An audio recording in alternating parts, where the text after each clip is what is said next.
What is up, YouTube? How are we doing? Long time no see. I know. Sorry I had to take a hiatus. But it is that time of the year again for WrestleMania 41 predictions. I know I haven't been streaming over on this side, but if you want to, you can come check me over on twitch.tv/mindofz or kick/themindofz. That would be much appreciated.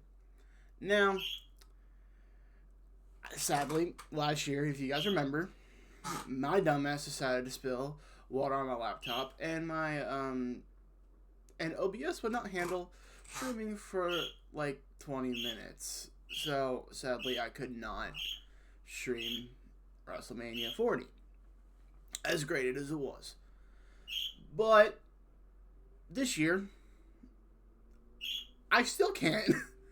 Yes, I got a PC, but you know, I have to go upstate to go spend time with some family, which is more important to me than streaming. Hope you guys can understand. But you guys will get a WrestleMania prediction and a WrestleMania afterthoughts video. So there you go. So let's start off with night one, April 19th at 7 p.m. on Peacock or Netflix. We'll start off with Jade Cargill versus Naomi. This match has been a little less intriguing as the feud goes on for me. It just lost taste until they finally announced the match. It took a really long time for Nick Aldis to announce that there was going to be a match between Jade Cargill and Naomi at WrestleMania. Yes, I know some of you guys will be like, oh, they're just trying to build it. We knew this was going to happen from the get-go. Let's just do it. I'm sorry. But, you know, cool. Whatever. Happy that it is. I really want Naomi to win. I just think Jade's going to win because she's the babyface. But sorry, sister Jade. You're going to get, probably next couple WrestleManias, you're going to get a title shot and end up winning it. You are the person who can take this loss and still recover from it versus Naomi, who really hasn't had the best year yet, but she could recover from it. It's just a little harder from her given that you're coming back from injury, and you can, if that makes sense. Now we got Rey Mysterio versus El Grande Americano. I know, guys, it sucks that Chad Gable is missing yet another great WrestleMania. Said that he's not in WrestleMania. It sucks. Sucks. But that's why my points are on El Grande Americano.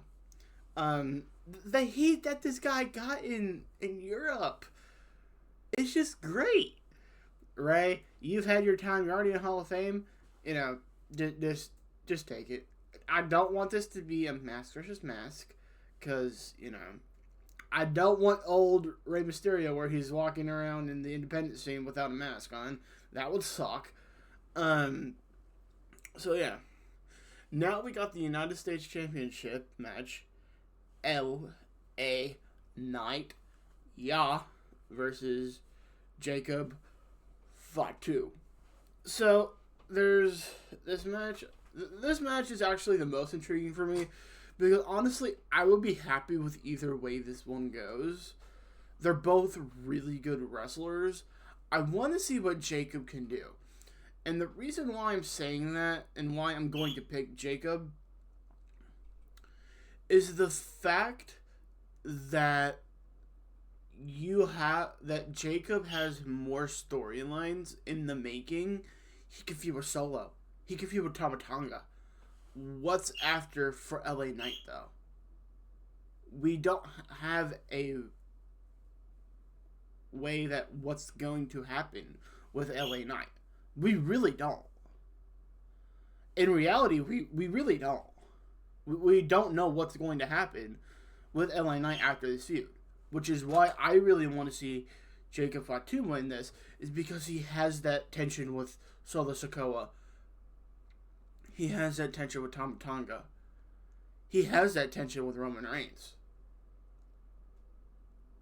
Yes, that last one is a bit of a far-fetched idea, but it's still there.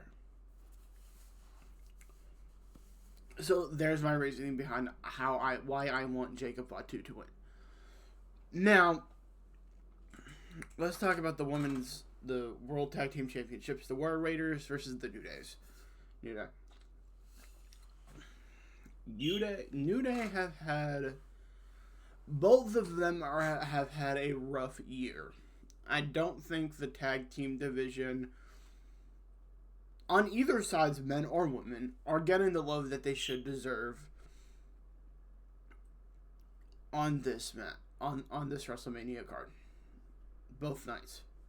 They're not. War Raiders, they just returned from an injury. Both of them actually did, because both of them got hurt. The New Day, they've been loss after loss after loss. Maybe a win or two here and there, but that's about it. But, I mean, you can't have a WrestleMania without the New Day. So, I think the New Days can do more for the title as of now versus the War Raiders can. So my pick is on the New Day. Next, my favorite match of all time. Tiffany Stratton versus Charlotte Flair. And I say that term, my favorite, very lightly, for obvious reasons. What you're about to see. I was wanting this match for a while. I was really looking forward to this match for a while. Just how they did it with Charlotte winning the 2025 Royal Rumble, coming off of injury. Just why? Why? Come on. Have someone else who deserves it better. Let Liv Morgan do it. She had one hell of a fucking year last year. Why? But this feud has been, and the reason why I'm saying let someone else win the Royal Rumble and then have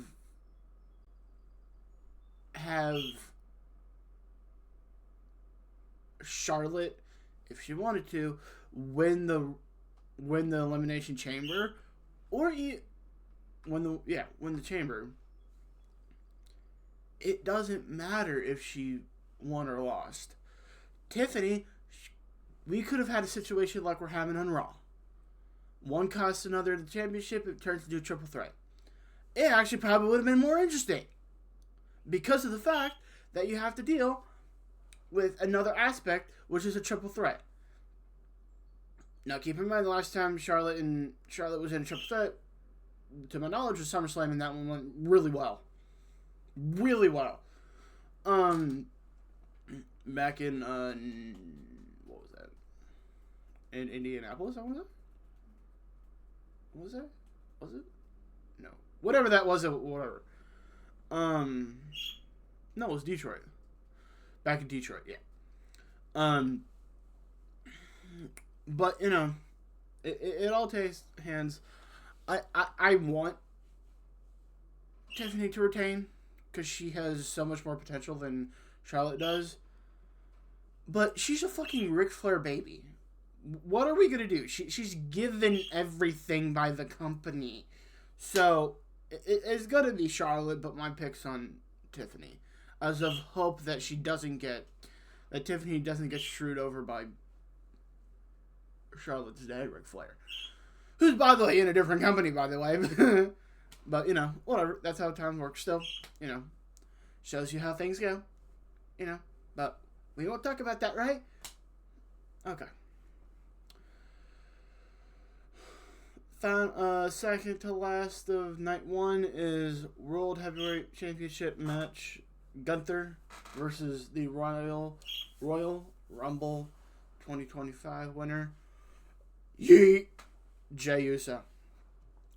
Now, intentionally, when John Cena and Jey were in the ring at Royal Rumble, I was destined for it to be John Cena. It was his retirement tour. They're gonna give him everything. They're gonna give him the match at WrestleMania. By the way, still did happen with Elimination Chamber. Besides the point, we'll get to that when I talk about that match. It's just the fact. It's just the fact that I was confused, and I feel like a lot of people were confused. But Jey did have one hell of a year. He had one hell of a year. All of the crowds, no matter what state, country they were in, they were yeeting their pants off. Probably also too, he got a lot of goddamn sales in the WWE store. The WWE shop online. Which also plays a factor into this. Now, it depends on where they put this title match into terms with where they're going to put what's going to happen with this match, if that makes sense. If they put it at first, they're going to start this show hype. They're going to get this going. Gunther's losing the title, and Jey Uso's the winner. If they wait a little bit longer, then I still do think it's going to happen. Just the reception of the match is going to be a little bit different because they've had to wait through, let's say, Jade Cargill versus Naomi, the United States Championship match, LA Knight versus Jacob Fatu, and Rey Mysterio versus El Grande Americano. But, you know, I honestly don't think they are. I think they're going to open the show with this, which is a really smart idea because you're getting the fans from both angles, in stadium and out of stadium, hooked like this. That's what they got to do that's what they got to do. And that's a really good way of doing it, honestly. So, my pick is Jey Uso no matter what. I do think Gunther does lose his title to Jey Uso night one of WrestleMania. Now, the most interesting match, in my opinion, to be all, is the night one main event. The Visionary, Seth Rollins, versus the Tribal Chief, Roman Reigns, versus the Second City Saint, CM Punk, whose favor he cashed in a couple weeks ago, and who's going to have Paul Heyman in his corner? CM Punk. I really don't think... I really feel like the only reason this is going to be one of the longer match is because of psychology. They've all worked really well together. Two of them were in the Shield together. One of them, they all three worked really well together. You know, it's going to be a... Who comes out last? And my pick, the feud was built perfectly. They started at the Raw after Elimination Chamber at Madison Square Garden, where Seth and Punk had their steel cage match. Then Roman Reigns came out and dragged Seth Rollins out of the steel cage and beat both of them up. Then they went straight over to the overseas tour. They carried that overseas tour. That was one of the most interesting things throughout the overseas tour. Was that match was this build up, because they were literally every single day that they were overseas, and whether it was Raw or SmackDown, obviously, either Seth, Roman, or Punk was there. or Paul. So they kept that storyline rolling. Now, the second that, I think it was the last SmackDown of the, it was when they were in London, yeah. When all three were there and they were signing the contract or whatever. And was it a contract or was it? Whatever that was doing when Punk said, I want you a favor. Now, I have questions because of the fact that we didn't know what that favor was. I had a gut feeling it was either main eventing WrestleMania and or Paul Heyman by his side for this triple threat. So, I'm not surprised. But the biggest question for me throughout this match is where does Paul Heyman go after this? Does he stick to the storyline, or does he help someone like a Braun Breaker or a Penta? Because honestly, Paul Heyman and Penta, that's a dirty do-up. Penta's a really good wrestler. He kind of needs that manager right now for a little help. But I would be really happy with seeing him at that,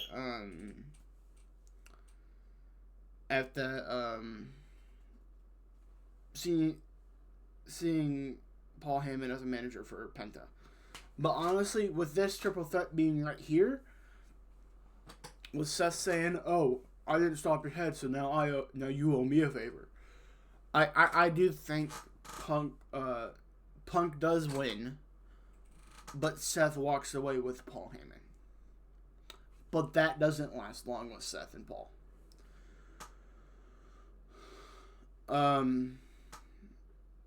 Yeah, that's night one, guys. Let's go into night two. I'll try and speed this up because I know this is a little bit long. My bad, yeah. AJ Styles versus Logan Paul. They have to give Logan Paul the win. They have to. There is no other way besides this between Logan Paul. They have to. AJ can carry this. It won't mean anything. Logan, been on the outside, won't even do it. So, Logan Paul. A Sin City street fight between Damian Priest and Drew McIntyre. I'll just be straight up here. I think Drew wins. Damian Priest is already struggling. Drew, after his year that he had with the Hell in a Cell and all that, he deserves this win. Now, the question is, do we have Angela come in? And does Drew McIntyre kill Damian Priest? And then Priest comes in as Timu Taker. Yeah. So, Intercontinental, I had to say it that way, guys. I'm sorry. Not really. But next match is, for night two, is the third match, is Intercontinental Championship Fatal 4-Way. Braun Breaker, the champion, versus Dominic Mysterio, Penta, and Finn Balor. I do think we're going to get some tension between the Judgment Day, between Dominic and Finn. Miscommunication, who gets the pin, who wins. Which is why I think Penta will... I do want Penta to win. So my vote is Penta. I do think we do have a championship flip. Yeah.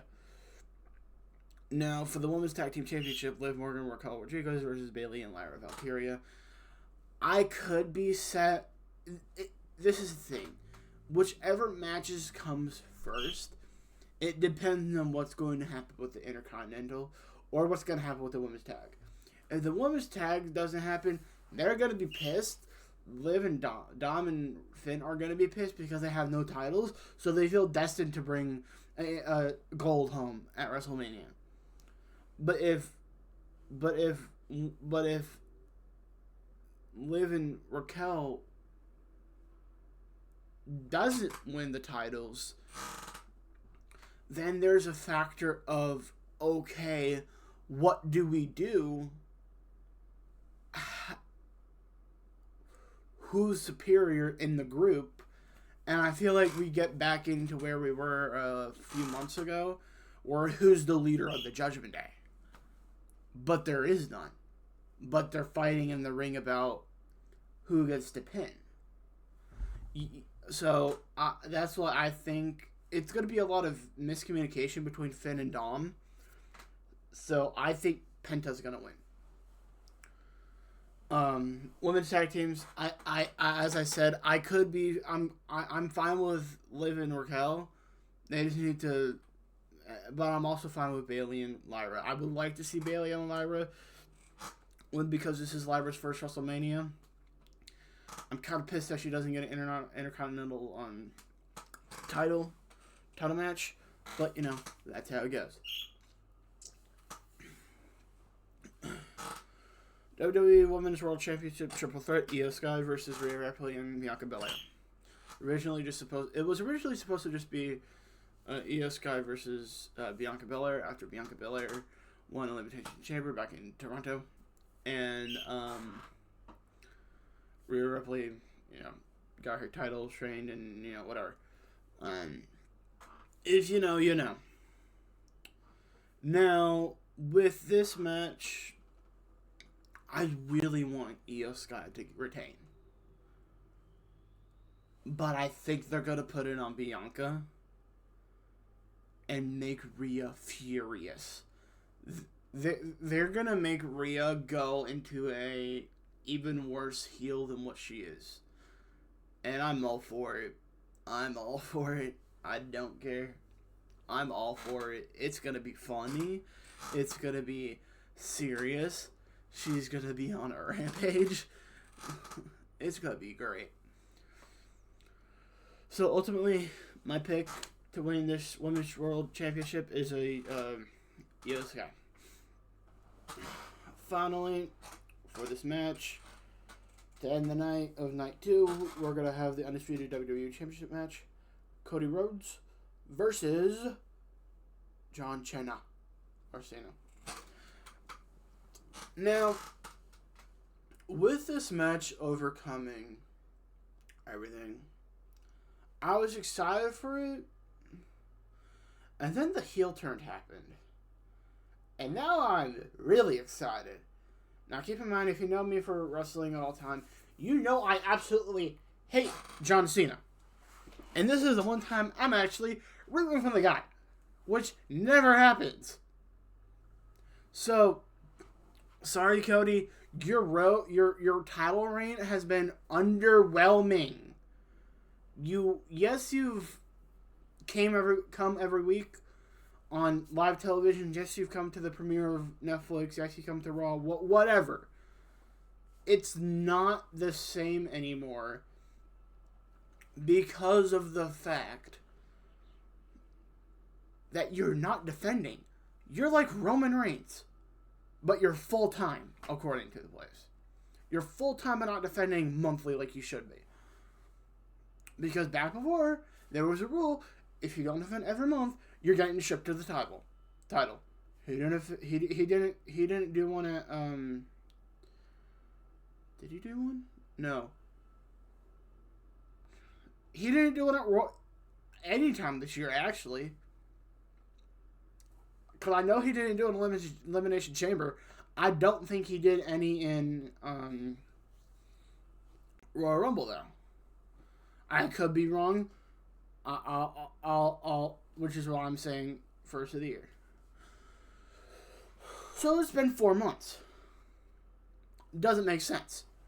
So I do think with the schedule that Cena's portraying after this, and what's his schedule, I do think he is going to win this match. Because we need another Cody chasing this title reign that he needs and makes it 100 times better than what it is. So my pick is John Cena to win this match so he can have his last title reign until end of December when we have his final match over either at the Garden or TD Garden or Madison Square Garden. for his final match. Now, his final match, if it's during the holiday tour, it needs to be televised. It needs to be televised. It's of that way where he needs to lose this match, hand over the belt, and leaves his boots in the ring. Now, one of the other questions that's been going around is, does Randy have a match? If so, who? As of the making of this video, 4/16, I would love to say he has a match. But after what Triple H has posted, with Randy being the face of the company, not the face of the company, the face of Backlash in his hometown, St. Louis, Missouri, I do not. But let's hyperbook this. Let's fantasy book this if Randy actually does have a match. I really want to see him versus Nick Aldis. I think that's what everyone wants. I really don't want him versus Solo Sikoa. There's not enough meat to the bone for me to actually be invested in that match. And then there's a lot of and then we also, we have your Rusev that's supposedly coming. That's waiting to come back. We have our Aleister Black, who has been teased. So it kind of can be either or. I'm happy with all three of those answers besides Solo Sikoa, but I really want Nick Aldis to come in and wrestle, because that would be the perfect. They've been building their storyline for over a year. But it's also like, who does he have a match, or are they waiting to do something big to where he has to possibly face John Cena over at St. Louis, Missouri for Backlash? Because that would be cool. That would be really cool. But this video has gone way too long. I think there's going to be... hold on. 1, 2, 3, 4, 5... I believe that there's going to be 6 out of the 8 titles going to be change hands. And, sorry for this long video, guys. I hope you guys enjoyed it. Make sure to like, make sure to comment, make sure to subscribe, make sure to share this to other people, whatever. And, let me know what your guys' thoughts, what you guys are predictions for WrestleMania 41. Thank you, guys. I'll see you on Monday night for the Raw After Mania. And then, I'll be posting a video Monday afternoon for Afterthoughts of WrestleMania. See ya. Have a great one. Bye.